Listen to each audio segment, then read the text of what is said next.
जय श्री राम, जय श्री कृष्ण, जय गुरुदेव। मित्रों, आज આપણે ભગવાન શ્રી દત્તાત્રેયજીના 24 ગુરુઓ વિશેની વાર્તા કરીએ। પ્રથમ આપણે ગુરુજીને નમસ્કાર કરીએ। નમો હે ગુરુ પ્રેમથી શિરનામી, દયાથી સૌ ભીડ મારી વિરામી। તમે સો સદા આત્માયાનંદ રાખી, न काय चाहो आप सो पूर्ण कामी। निराकार से देव देखाय नाही, तमे देव ना देव प्रत्यक्ष सो आही। आप सो पूज्य आ विश्व निमाई, यथाशक्ति पूजू सदा हूँ दिल माही। श्री दत्तात्रेय जी यदु राजा ने પોતાના 24 ગુરુઓ વિશે માહિતી આપે છે કે હે યદુ રાજા, આ ધરતી મારો પહેલો ગુરુ છે। ધરતીએ મને એ બોધ આપ્યો છે, કમ ખા અને ગમ ખા। ગમ ખાનારનું મન શાંત રહે છે, એનું મન રોગી થતું નથી, અને જે કમ ખાય તેનું તન પણ રોગી થતું નથી। તો ધરતીની અંદર લોકો ખાડો ખોદે, ધરતીની ઉપર પગ પસાડે, છતાં પણ ધરતી માતા કદી ક્રોધ કરતા નથી, તે હંમેશા સહન જ કરે છે। ધરતી માતા પાસેથી મેં આ તત્વ લીધું છે। પછી આકાશ પણ મારા ગુરુ છે। તો આકાશનો જેમ ક્યાંય અંત નથી, તેમ પરમાત્મા પણ અનંત છે। એની શક્તિનો ભેદ કોઈથી પામી શકાતો નથી, માટે સર્વવ્યાપી છે એમ માની સર્વ પ્રત્યે દયા રાખવી। હે યદુ રાજા, મેં જળને પણ ગુરુ માનેલા છે। તેની પાસેથી મને 2 તત્વ શીખવા મળ્યા। તો કયા તત્વ? શીતળતા અને મધુરતા। જળની જેમ સાધકે પણ રાગ દ્વેષ આદિ મળવાથી રહિત થઈ શુદ્ધ થવું અને રહેવું, સ્વભાવને બરફ જેવો હંમેશા ઠંડો અને મધુર રાખવો। મેં વાયુદેવને પણ ગુરુ માન્યા છે। તો વાયુદેવ અત્તરની દુકાનમાંથી જાય તો સુગંધ લેતા નથી, કે ઉકરડા ઉપરથી જાય તો દુર્ગંધ લેતા નથી। આમ વાયુદેવ સુગંધ અને દુર્ગંધ બંનેને છોડીને ફરે છે। તમે પણ જગતમાં ફરો ત્યારે માન અને અપમાનને છોડીને ફરજો। મેં અગ્નિદેવને પણ ગુરુ માન્યા છે। તો અગ્નિ પાસેથી હું પવિત્રતા શીખ્યો છું। વિવેક રૂપી અગ્નિમાં બાળીને હું પાપને ભસ્મ કરું છું। કોઈ વ્યક્તિનું પાપ મનમાં રાખશો નહીં, નહીતર તે વ્યક્તિ તરફ કુભાવ થશે, અને કુભાવ થવાથી આપણું મન બગડશે। મેં ઈયળને પણ ગુરુ કરી છે। તો ભમરીના લાખ ચટકા સહન કરતી ઈયળ ભયથી સતત ભમરીનું જ ધ્યાન કરે, તેથી ઈયળ તે જ જન્મમાં ભમરી બને છે। તો આ જીવ પણ બ્રહ્મનું ચિંતન કરતા કરતા બ્રહ્મરૂપ બનવો જોઈએ। મેં ચંદ્રદેવને પણ ગુરુ માન્યા છે। તો ચંદ્ર પાસેથી હું ક્ષમતા શીખ્યો છું। વૃદ્ધિ હાસ સર્વ અવસ્થા એ શરીરની છે, તેનો આત્મા સાથે કોઈ જ સંબંધ નથી। સંપત્તિની અંદર ભાન રાખશો, અને જો ભાન ભૂલશો નહીં, અને વિપત્તિમાં ક્યારેય તમે દુઃખી થશો નહીં। આમ ક્ષમતા રાખવી એ ચંદ્રનો ગુણ છે। તો સૂર્ય પણ મારા ગુરુ છે। તો સૂર્યની જેમ પરોપકારી થવું, તેનું અભિમાન કરવું નહીં। આકાશમાં સૂર્ય એક જ સ્વરૂપે છે, છતાંય પણ જ્યાં જ્યાં તેનું પ્રતિબિંબ જુદા જુદા પાણીથી ભરેલા પાત્રની અંદર પડે છે, ત્યારે સૂર્ય અનેક રૂપોવાળો છે એમ લાગે છે, છતાં તે એક જ છે। એવી જ રીતે આપણો આત્મા પણ એક જ છે। કબૂતર પણ મારા ગુરુ છે। તો કબૂતર જેમ વિષયને વળગી રહે, એમ માયામાં લુબ્ધ બનીને રહે, તેમ માનવીએ ધર્મને વળીને રહેવું જોઈએ। વિષયને વિષ ગણીને તેનાથી દૂર રહેવું, અને ભક્તિની અંદર સતત રહેવું।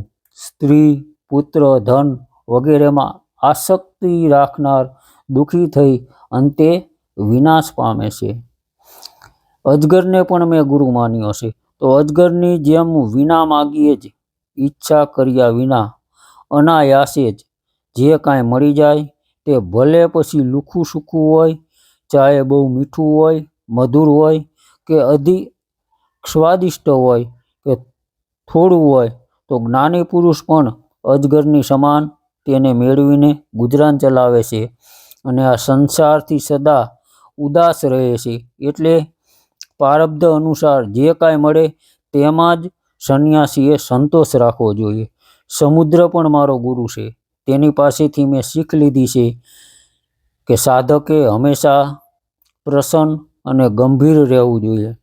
જેમ ભરતી ઓટ અને લહેરો તરંગોથી રહિત શાંત સમુદ્ર રહે છે, તેવી જ રીતે જે રહેવું જોઈએ. વર્ષા ઋતુની અંદર નદીઓના પૂરના કારણે સમુદ્ર કોઈ દિવસ છલકાતો નથી અને ઉનાળાની ઋતુમાં તે શીશરો થતો નથી. આમ પદાર્થોની પ્રાપ્તિથી પ્રફુલ્લ ન થવું અને ન મળવાથી ઉદાસ પણ ન થવું. હે યદુરાજા, પતંગિયું પણ મારો ગુરુ છે.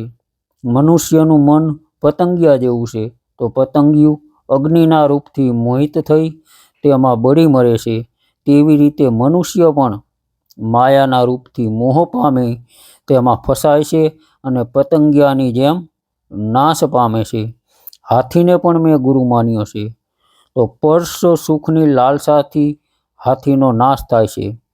હાથીને પકડનારાઓ ખાડો ખોદી ઉપર પાંદડા વડે ખાડાને ઢાંકી અને ઉપર લાકડાની હાથણી રાખે છે અને હાથી તેને સાચી માની તેનો સ્પર્શ કરવા આવે કે ખાડામાં પડે અને તે બંધાઈ જાય છે. આમ હાથી ઉપરથી હું શીખ્યો છું કે લાલસાની અંદર આપણે ફસાવવું જોઈએ નહીં. તો મધમાખી પાસેથી હું શીખ્યો છું કે સાધુ પુરુષે સંધ્યાકાળે અથવા તો બીજા દિવસના માટે ભિક્ષાનો ક્યારેય સંગ્રહ ન કરવો જોઈએ.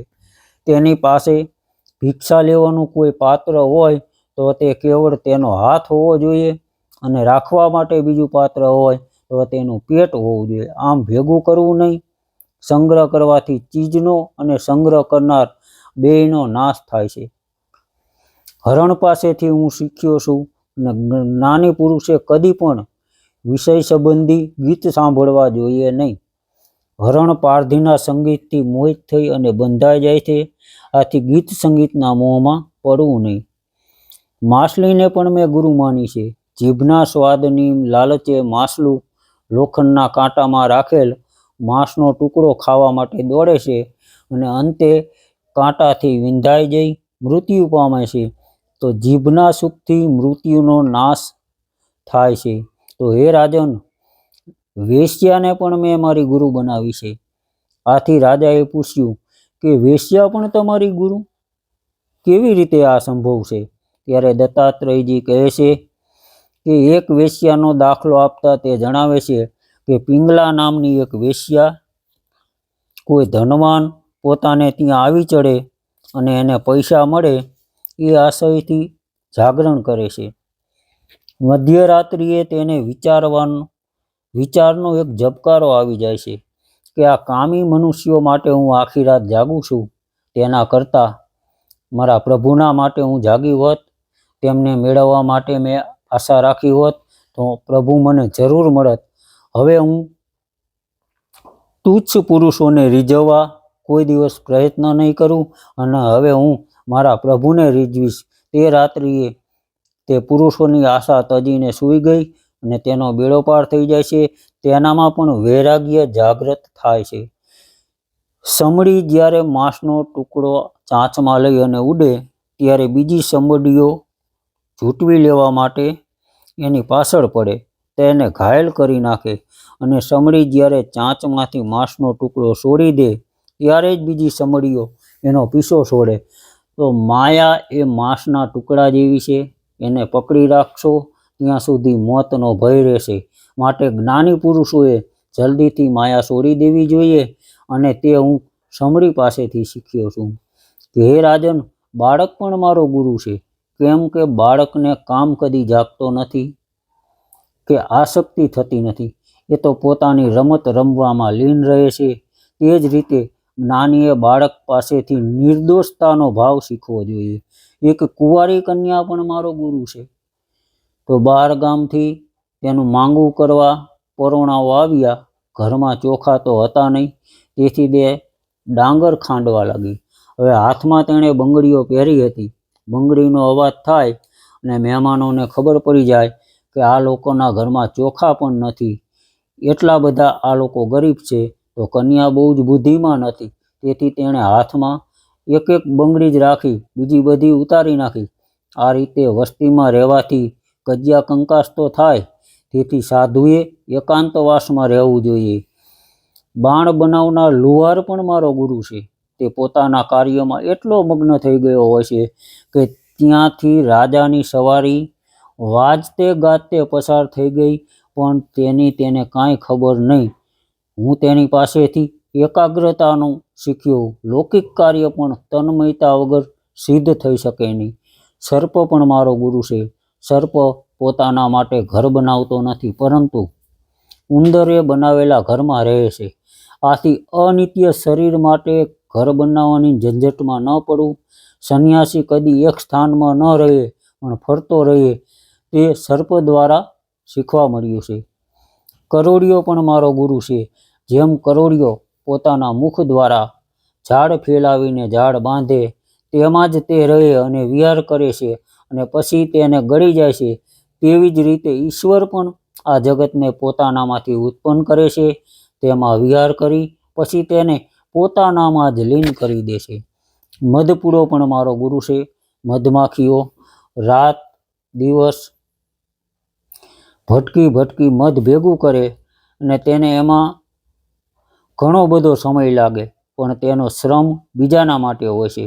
આથી માનવીએ કશાયનો પણ સંગ્રહ ન કરતા બધી વસ્તુઓ બીજાના ઉપયોગના અર્થે વાપરવી જોઈએ. તો હે રાજન, આમ મેં અનેક ગુરુઓ પાસેથી અનેક તત્વો જીવનમાં ઉતાર્યા છે, તેથી મેં આ બધાને મારા ગુરુ બનાવ્યા છે. મિત્રો, તમને આ વિડીયો ગમ્યો હોય તો લાઈક કરો અને શેર કરો. આવા અવનવા વિડીયો જોવા માટે આપણી ધાર્મિક સવર ચેનલને સબસ્ક્રાઈબ કરો. બધાને જય ગુરુદેવ, જય શ્રી રામ, જય શ્રી કૃષ્ણ.